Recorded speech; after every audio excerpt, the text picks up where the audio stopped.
Gandikota reservoir నిర్వాసితులకు ఇంతవరకైంది పరిహారం అందించలేదు. అయితే సీఎం ఏమో నిన్నటి రోజు ప్రకటించారు పరిహారం త్వరలోనే అందజేస్తామని. ఇది ఎంతవరకు నమ్మశక్యం అంటారు? ఇన్ని రోజులు చెల్లించింది ఇప్పుడు చెల్లిస్తారని మీరు నమ్ముతున్నారా?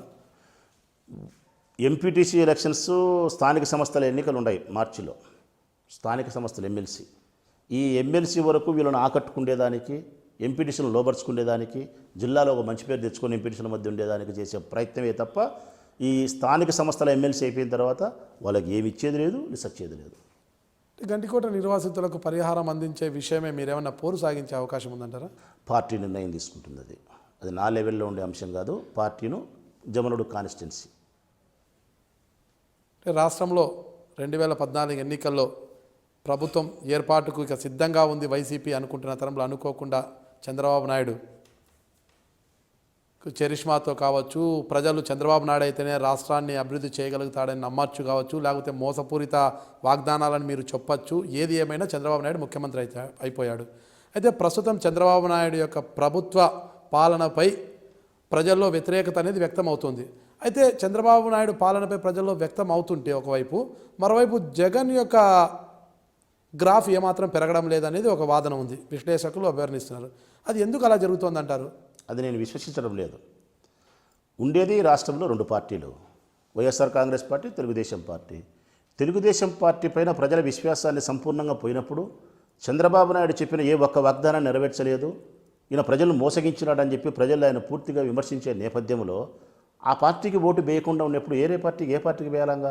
వైఎస్ఆర్ కాంగ్రెస్ పార్టీకి వేయాలి చూస్తున్నారు ప్రజలు. అంటే తెలుగుదేశం పార్టీ పూర్తిగా వైఫల్యం అయిపోయింది. ఇక్కడ తెలుగుదేశం పార్టీ ఇచ్చిన వాగ్దానాలు ఏవి నెరవేర్చడం లేదు. సింగపూర్ అన్నా, జపాన్ అన్నా ఇది కావడం లేదు, రుణమాఫీ కావడం. అయితే ప్రత్యామ్నాయ కోసం జగన్మోహన్ రెడ్డి కేవలము తనను అవినీతి పరుడని చూపిస్తున్న అధికార పార్టీ నేతలను కూడా అవినీతి పరులే అని చూపిస్తున్న శ్రద్ధ, అంటే ప్రభుత్వ వైఫల్యాలు అంటే పూర్తిగా సంక్షేమ పథకాల విషయంలో ఇతరత్ర కార్యక్రమాల విషయంలో పెద్దగా శ్రద్ధ చూపెట్టడం లేదు, అందుకే గ్రాఫ్ పెరగడం లేదు అంటున్నారు. అది నేను కొట్టిపారేస్తాను. ఒక 2 నిమిషాలు శ్రద్ధగా వినాలా మీరు.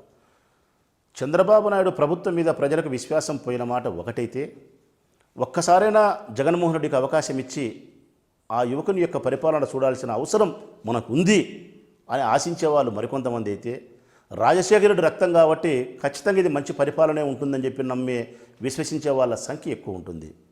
అన్నిటికీ మించి మీరు తెలుసుకోవాల్సిన సత్యం ఒకటి ఉంది.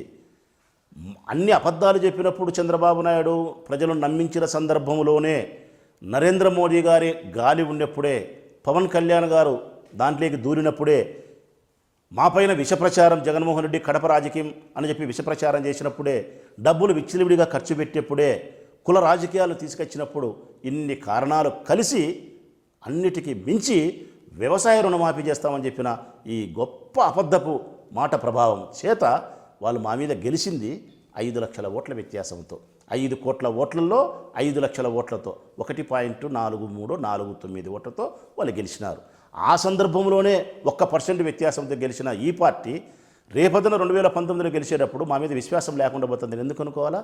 రెండవది, జగన్మోహన్ రెడ్డి కంటే గొప్ప నాయకుడు ఈ రాష్ట్రంలో ప్రజల మధ్య తిరిగినోడు కానీ, ప్రజల యోగక్షేమ సమాచారాలు విచారించినోడు కానీ, ఎక్కువ సార్లు ప్రజలతో మమైకమైన వాడు కానీ, ఒక చిన్న బ్రిడ్జి పడిందంటే వినాడు, చిన్న కాలువ కూలిందంటే వినాడు, బస్సు యాక్సిడెంట్ అంటే వినాడు, నీళ్లు రాలేదంటే వినాడు, తుఫాన్ అంటే పోయినాడు, ఈ సమస్య అంటే పోయినాడు, ఒక అమ్మాయిని మానభంగం చేసినారంటే పోయినాడు. ఎక్కడ సమస్య ఉందో అక్కడ జగన్ ఉన్నాడు, ఎక్కడ ప్రజలకు భయం ఉందో అక్కడ జగన్ ఉన్నాడు. ఒక భరోసా ఇచ్చేదానికి, ఒక ధైర్యం చెప్పేదానికి, రాబోయే కాలాన్ని ఎదుర్కోండి అని చెప్పేదానికి జగన్ ఉన్నాడు. సమర్థవంతమైన నాయకుడు అని చెప్పి జగన్ అందరూ నమ్ముతున్నారు. ఎక్కడే కానీ మా గ్రాఫ్ పెరిగిందే తప్ప తగ్గలేదు.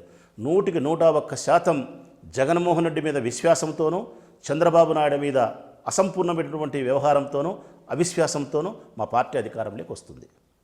ఇదంతా ప్రజల్లో మీరు చెప్తున్నారు, ప్రజల్లోనే ఉంటున్నాడు. తుఫాను వచ్చినా, వరదలు వచ్చినా, ఒకరు చనిపోయినా, మానభంగం చేసినా జగన్మోహన్ రెడ్డి వెళ్తున్నాడు అంటారు. ఇదంతా కూడా ప్రజలపై ఉన్న ప్రేమ కాదు, 2019లో అధికారమే ధ్యేయంగా ప్రజల ముందుకు వెళ్తున్నాడు జగన్మోహన్ రెడ్డి అని కూడా అధికార పార్టీ నాయకులు విమర్శిస్తున్నారు కదా, దానికేమంటారు మీరు? చంద్రబాబు నాయుడు, నరేంద్ర మోడీ గారు, ఈ దేశంలో ఉండే మిగతా రాజకీయ నాయకులు అందరూ కూడా ఈ దేశానికి స్వాతంత్రం తెచ్చేదానికన్నా వాళ్ళ ప్రయాణం చేస్తున్నది. ఇప్పుడు ఈ జాతి యొక్క స్వతంత్రత కోసం బానిస సంఖ్యలను విడిపించాలని చెప్పి మరో సుభాష్ చంద్రబోస్, మరో గాంధీ మహాత్ముడు, మరో సర్దార్ వల్లభాయ్ పటేలా వెళ్ళేమన్నా? ఈ దేశానికి స్వాతంత్రం వచ్చింది, అన్నీ బాగానే ఉన్నాయి. మరి దేనికిలా ప్రయాణం? దేనికిలా ప్రయాణం? అధికారం లేకొచ్చేదానికి. రాజకీయ పార్టీ, ఏ పొలిటికల్ పార్టీ అయినా వాళ్ళు చేసే ప్రయత్నం దేనికి?